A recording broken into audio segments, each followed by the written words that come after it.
Welcome back to my channel. I'm Michelle. I'm an architectural designer during the day, and in the evenings and on the weekends I am a hobby sewist.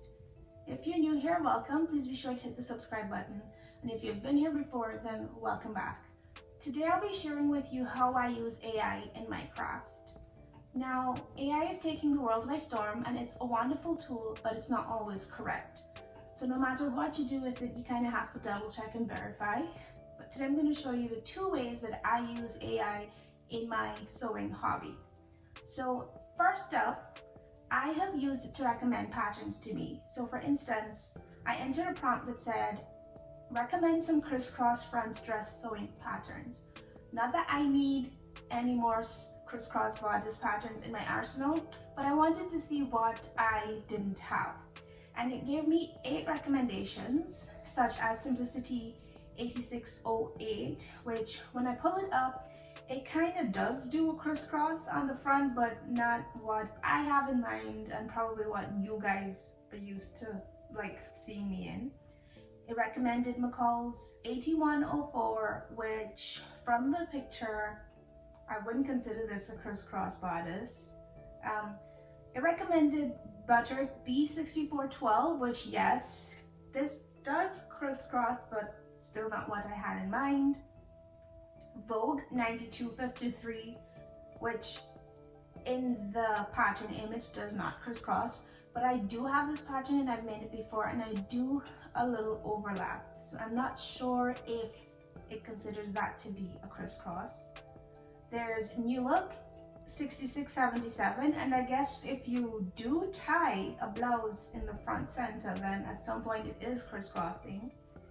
Recommended the Kilo wrap dress and jumpsuit, which I really liked that it recommended an indie pattern and it didn't just stick to the big 4. And this is a crisscross in its own way, still not what I had in mind, but I like that it was an indie recommendation because this is not something that I would like go and hunt.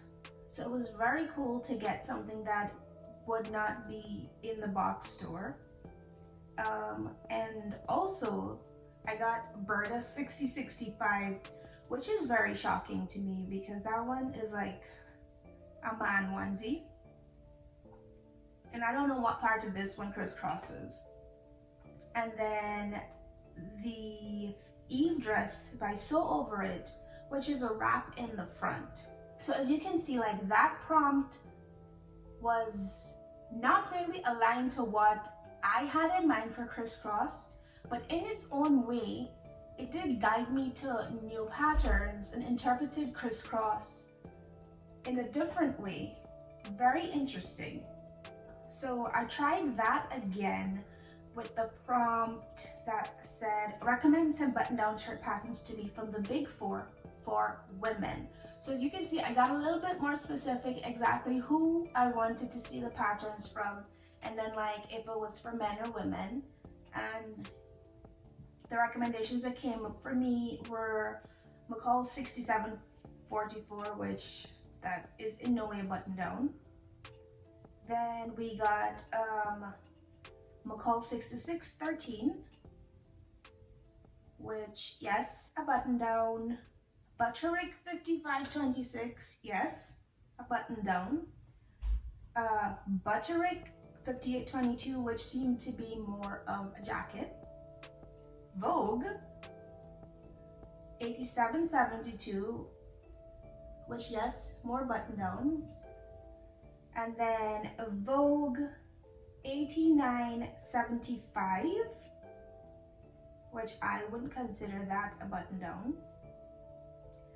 Then we got Simplicity, where am I? I'm sorry, I lost myself. 8573, definitely not a button down. All hats. And then Simplicity 2603, which was not a button down either. So you can see it doesn't always give you exactly what you ask for, but it can also introduce you to new patterns depending on what you enter for your prompt. So it's an interesting way to discover something new or to look for a pattern akin to what you have in mind for a garment, right? The other way that I have used AI in my craft is that I entered this image here, and my prompt was, what sewing patterns can I combine to make this jumpsuit?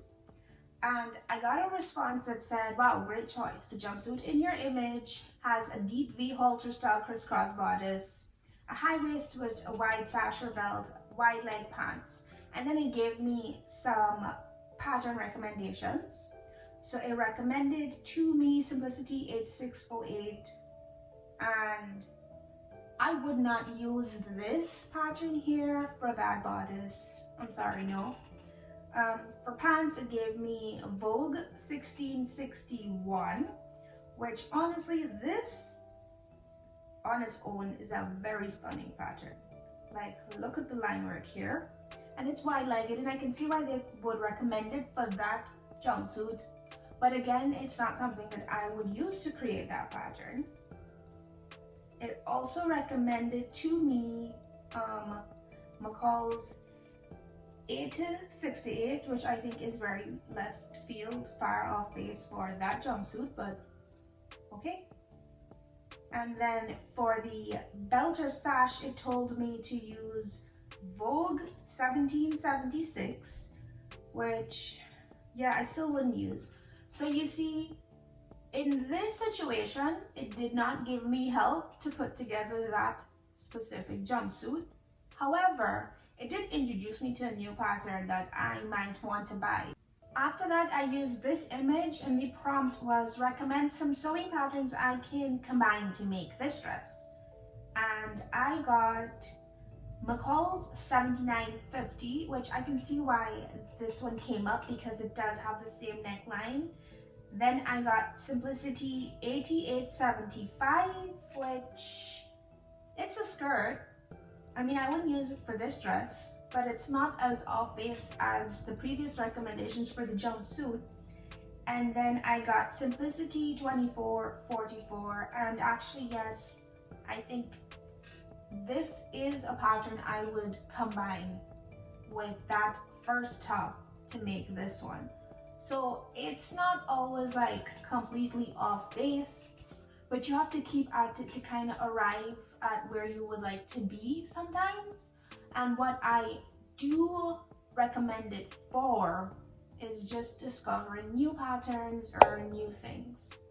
So let me know how you use AI in your craft, whether it's sewing, crocheting, knitting, baking, anything along those lines. And thank you so much for watching.